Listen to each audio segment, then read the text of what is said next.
Having lost my husband, I was living alone. My son and his wife pressured me to live with them, and I casually agreed. However, they dumped all the household chores on me, didn't look after their son, Ethan, and wouldn't contribute to the household expenses. Then one day, after leaving Ethan in their care to attend my nephew's wedding, I came home to find Ethan collapsed in a hot room.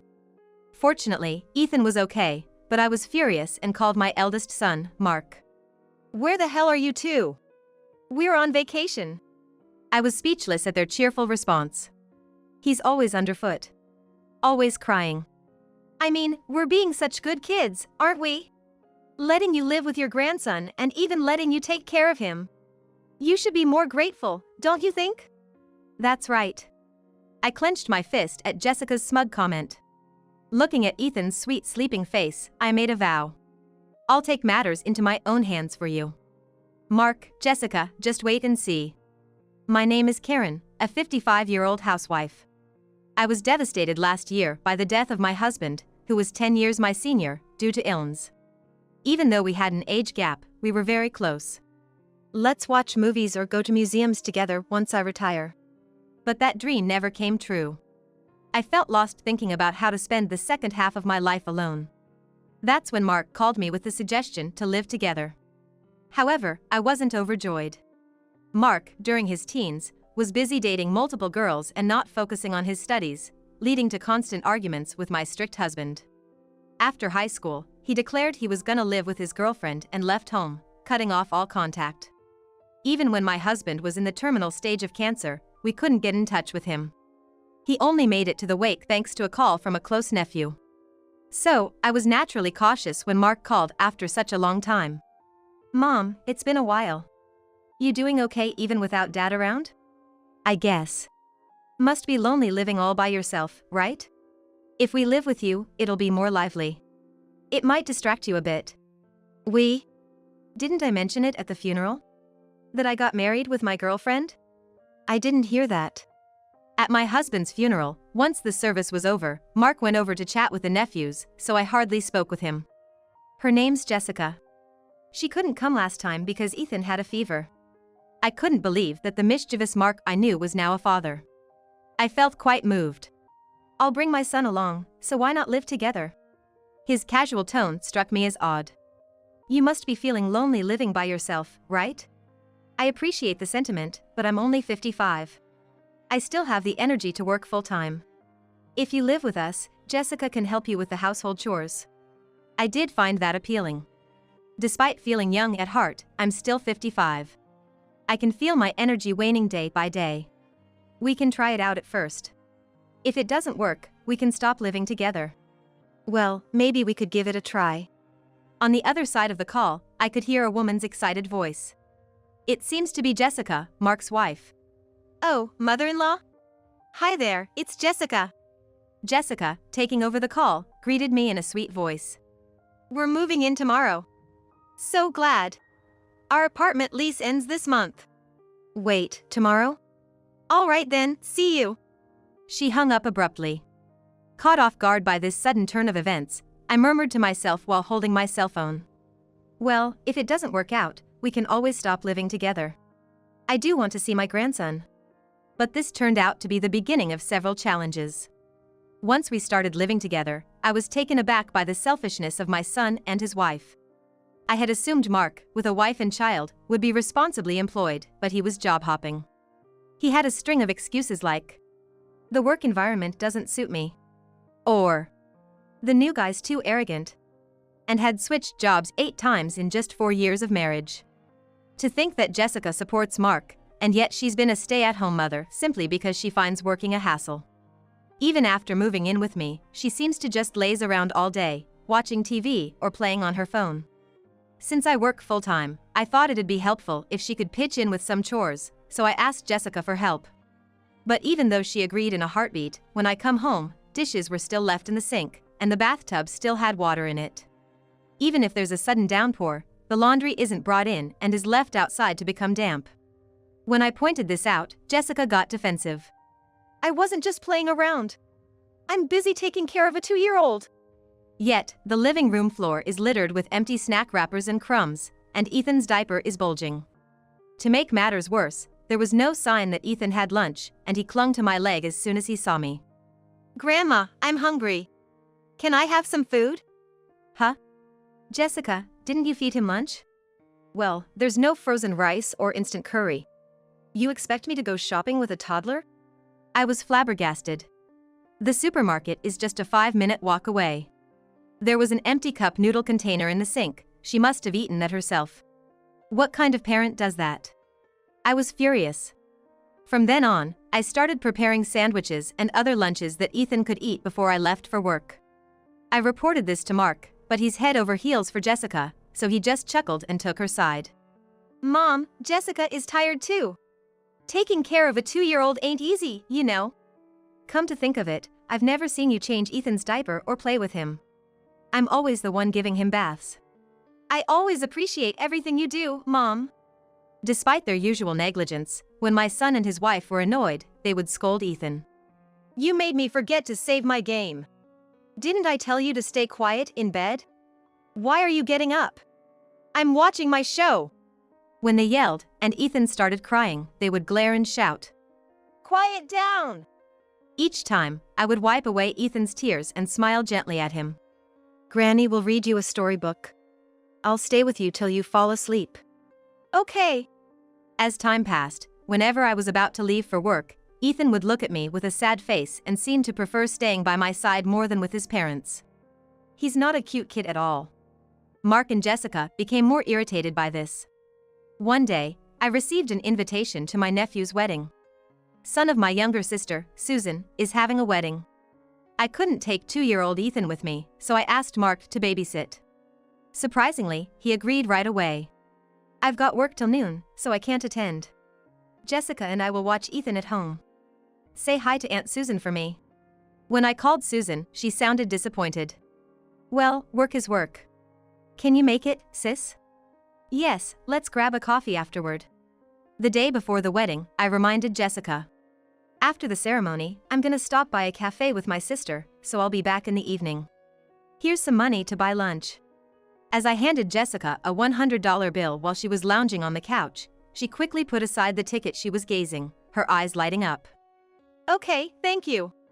It seemed strange to me, a grandmother, having to ask my daughter-in-law to look after my grandson. Nonetheless, I headed to the wedding. The newlyweds looked so fresh and happy, and I felt blessed by their happiness. However, while at the cafe with Susan, as we chatted about our children, I had an uneasy feeling. I soon realized the cause of my unease. Last night, what Jessica hastily hid was 2 airplane tickets. Were they planning to leave, abandoning little Ethan? I finished my tea, told Susan. I'll call again. And hurried home. Upon opening the front door, the house was eerily quiet. Mark and Jessica's usual sneakers were lined up in the entrance, alongside Ethan's tiny shoes. I took off my heels, and looking down the hall, noticed the living room door wide open. Having the air conditioning on like that is pointless. But then again, even though the AC was running, the hallway felt unusually warm. Entering the living room with a sinking feeling, I found Ethan lying down, the room as hot as a sauna. Ethan! I grabbed the AC remote from the floor and turned it on. Stripping Ethan's clothes off, I applied cold packs and all the ice packs I had from the freezer to his neck and underarms. Luckily, it seemed Ethan was just asleep. Granny, welcome back. His innocent smile brought me to my knees. I helped Ethan drink some sports drink, changed his sweat-soaked clothes, and took him to the hospital just to be sure. He was diagnosed with no heat stroke, and I felt a sigh of relief. Back home, once things had settled down, I asked Ethan. Ethan, where did Mommy and Daddy go? Not sure. Ethan tilted his head adorably. Mommy told me that Granny would be back soon and to be a good boy. So, I was good. His sparkling eyes made my heart ache. I knelt down and hugged Ethan, saying softly, Ethan, you're always a good boy. But you're only 2, so it's okay to be a little selfish sometimes. I'm gonna be 3 soon. That's right, we'll celebrate. After giving Ethan a bath and putting him to bed, I called Mark, struggling to keep my irritation in check. What's wrong, Mom? Without missing a beat, I yelled at Mark. Are you out of your mind?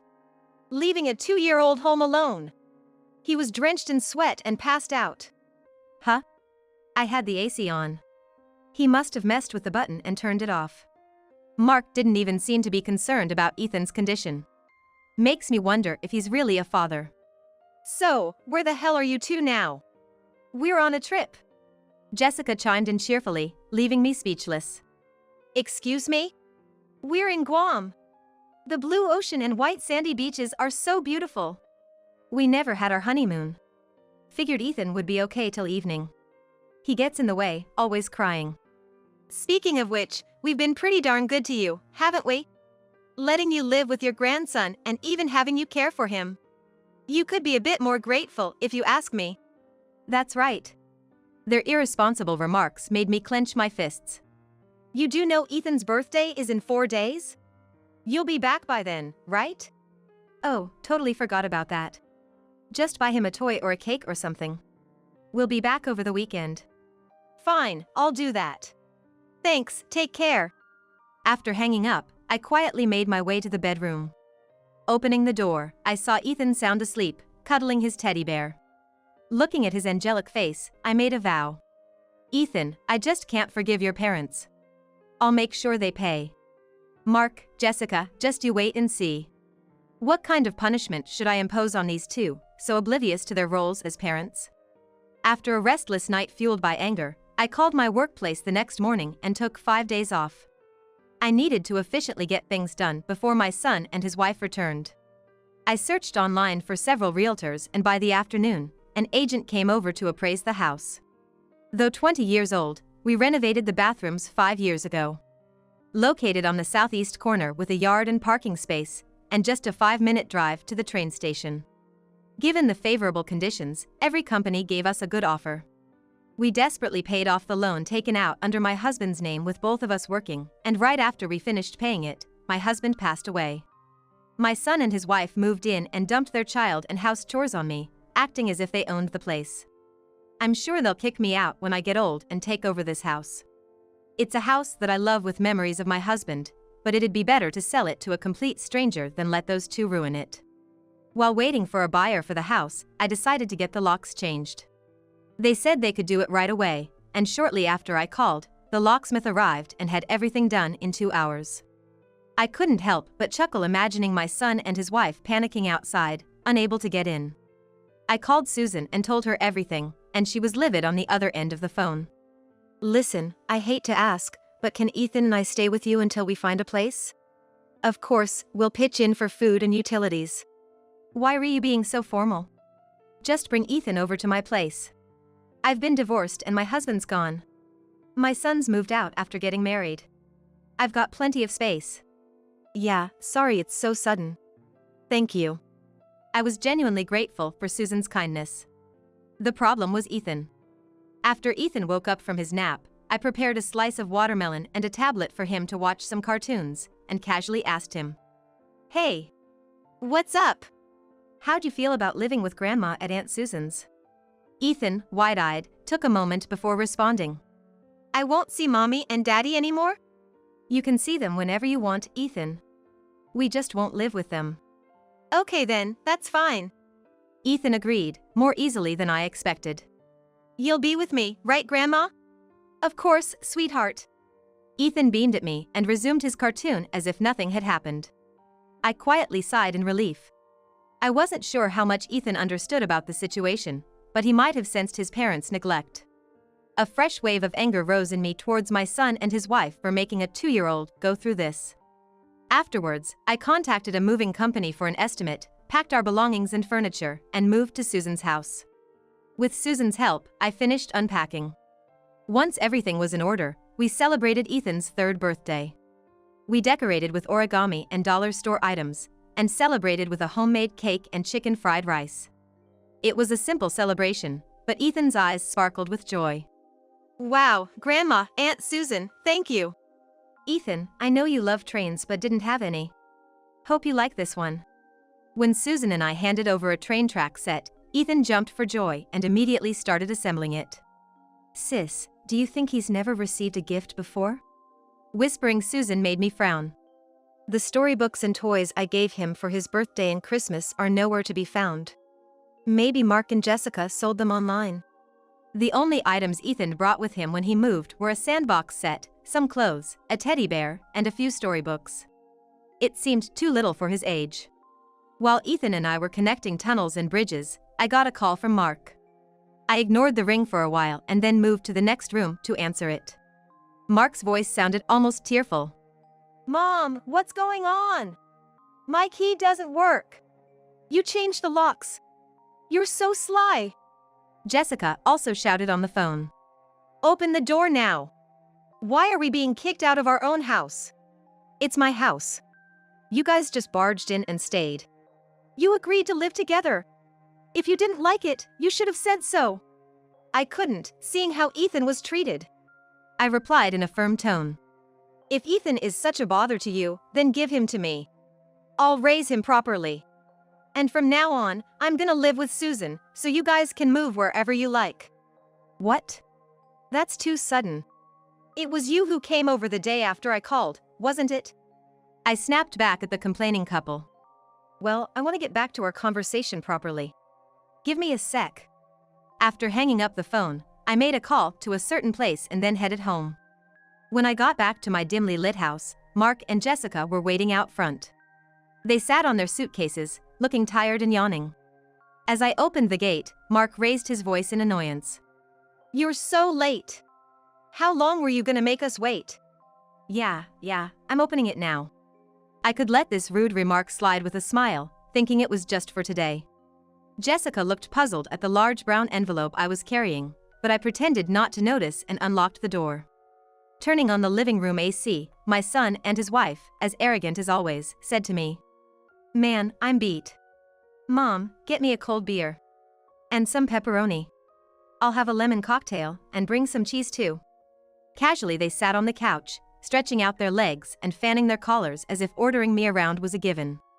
Even when I brought them their drinks along with my iced tea, they popped open their cans without a word of thanks. By the way, you mentioned selling this house earlier. I didn't hear anything about it. I replied calmly to Mark's irritated tone. I own this place. I can do whatever I want. Come on, normally you'd consult with the people living with you. Kicking us out just like that? That's not cool, mother-in-law. I don't need lectures from someone who leaves a 2-year-old behind to go on vacation.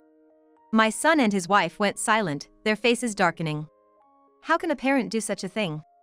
Oh, I guess it's not a big deal for you, Mark. What's that supposed to mean? You're not Ethan's real dad, right? Jessica froze. Mark glared at me. What the hell are you talking about? It's exactly as I said. Ethan's real dad is this guy, isn't it, Jessica? Looking at the photo I took out of the envelope, Jessica went pale. She snatched the photo, crumpled it, and stuffed it into her purse. I just smiled. I have plenty more where that came from. So, I guess I hit the nail on the head. How did you? Ethan told me, saying that apparently he has another dad. That blabbermouth.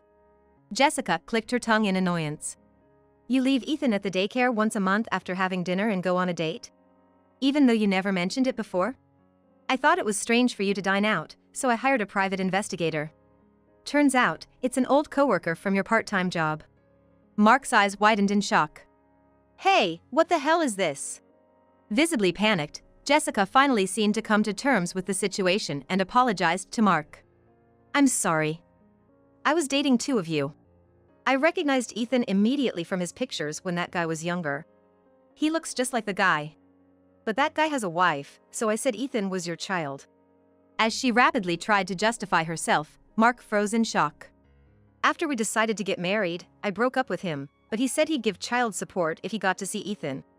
Come on, I gotta get that money, right? Oh, and I really didn't want to see him. What are you even saying? I nodded in agreement with Mark's response. No wonder, the photos I laid out on the table all showed Jessica smiling brightly, arm in arm with the man, or happily holding hands, entering what looked like a hotel. You know, if you have complaints, maybe you should earn more. Jessica pouted. It's 'cause you're on such a low salary, Mark. Aren't you embarrassed being a part-timer at 30? What? Don't act all high and mighty, housewife. Plus, you're probably using that child support to buy all those designer brands. I don't want to hear it from someone who only thinks about themselves. I looked on at the bickering couple with a cold stare. I had this suspicion shortly after they moved in. I was worried about the words Ethan had let slip, so I hired an investigator. Now I knew why Jessica would take Ethan out whenever Mark was working nights. Initially, I decided to keep it to myself because I didn't want to destroy Ethan's family. But after the recent trip, I realized having a couple like my son and his wife raise Ethan would only lead to his unhappiness. As Jessica stubbornly tried to justify herself, Mark laughed bitterly. Ha, I've been raising another man's child for these past 3 years. Raising? When have you ever changed his diapers or given him a bath? Shut up. We're getting a divorce right now. Jessica glared at me with fiery eyes. This is all because you had to snoop around, mother-in-law. If you'd kept quiet, none of this would have come to light. Were you planning to hide it if no one found out? You're such a terrible woman. Mark yelled at Jessica. You just wanted to take it easy, didn't you? Deciding to live together to save on expenses and then dumping all the housework and childcare on my mom. Must be nice to just laze around all day. Mark, you sure act all high and mighty, but are you in any position to criticize Jessica? I said with a hint of sarcasm, and Mark snapped back at me. Excuse me? You got a problem? No, I just thought you might be putting yourself on a pedestal. From the brown envelope, I pulled out the remaining investigation report and photos. Jessica's gaze fell upon them. Jessica's expression quickly changed. I heard you were fired after the manager warned you about touching a high school girl at a burger place? You said you quit because the atmosphere didn't suit me. Hey, don't twist my words like that. Mark retorted with a disgruntled look on his face. I just poked her on the cheek, stroked her hair, and hugged her from behind. I didn't touch her breasts or anything. She's overreacting. Ew, gross. Jessica struck a pose of hugging herself and distanced herself from Mark. If you touch someone without their consent, that's a problem. Yeah. I just touched because they were cute. If cheeks and hair aren't okay, where is? Nowhere, of course. Jessica snapped. What is a 30-year-old man doing with a high school girl? If you want to do that kind of thing, go to a nightclub. It's cool because they are a first-time, normal high school girl. You womans wouldn't understand. Puffing out his chest, Mark looked defiant. I held my forehead and took a deep sigh. I couldn't believe my eyes when I saw a picture of Mark hugging a high school girl's shoulder, but he probably didn't mean any harm since he took a selfie and posted it on the internet. Hey, don't look at me funny, both of you. All men like teenage girls, don't they? All right, let's just get a divorce then. Jessica said, shaking her head in exhaustion.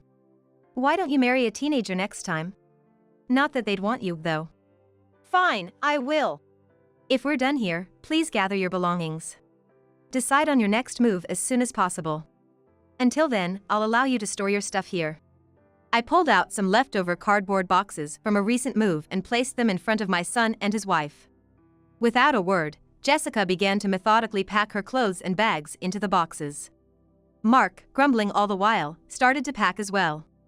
Once they seemed to have everything in order, I made a call on my cell. Sorry to keep you waiting. Please come in. Soon, the front door opened, revealing 2 men in button-down shirts. My son and his wife, looking bewildered, were shown police badges. You're Mark Smith and Jessica Smith, correct? Yes, that's us. We've received a report of child abandonment. You're under arrest. What? The officer sternly questioned them. You two went on a trip to Guam until yesterday, leaving your 2-year-old son at home, correct? Yes, but seriously? We're getting arrested for that? We just went on a little honeymoon trip. We'll discuss this at the station. Of course, I was the one who reported them. A few days in jail might make them reflect on their actions. Watching the 2 of them hang their heads and get into the police car, I whispered to myself. Mark and Jessica were released on probation 3 days later. It was probably the first time they had left Ethan alone at home. They had prepared meals for him. They had anticipated that I would return home in the evening, which likely contributed to their leniency, expecting it to be just a short period he'd be alone. From now on, I agreed to take care of Ethan. We arranged this agreement through a lawyer, ensuring the penalty when he fails to follow the agreement. Mark, who moved into a rundown 2-bedroom apartment, apparently can't afford his own living expenses. He probably couldn't manage living by his own. It turned out both of them were in debt and seemingly had plans to eventually burden me with their financial responsibilities. Since their plans fell through, Mark took on more part-time jobs, and Jessica reluctantly started working too. The two of them worked from the crack of dawn until late at night without rest, and I heard they constantly fought at home. My house quickly found a buyer, and a young couple moved in. They seemed very pleasant when they came for a viewing, so I'm sure they'll take good care of the place. I was worried Ethan might miss his parents, but for now, he's living life to the fullest. In fact, without Jessica and Mark scolding him or treating him coldly, there's no need for him to always be on his best behavior. He's become more innocent and cheerful. He's grown very attached to Susan and behaves just as a child his age should, occasionally keeping us on our toes with his whims. I switched to a reduced work schedule to spend more time with Ethan. Susan, who works in a 24-hour daycare from 6 p.m., and I have divided up household chores and always make sure our busy schedules don't impact Ethan. If Ethan ever wants to see his parents, I intend to let him. While losing my husband felt like a gaping hole in my heart, I've found a new purpose in seeing Ethan grow up properly. Susan and I want to shower him with love and raise him together.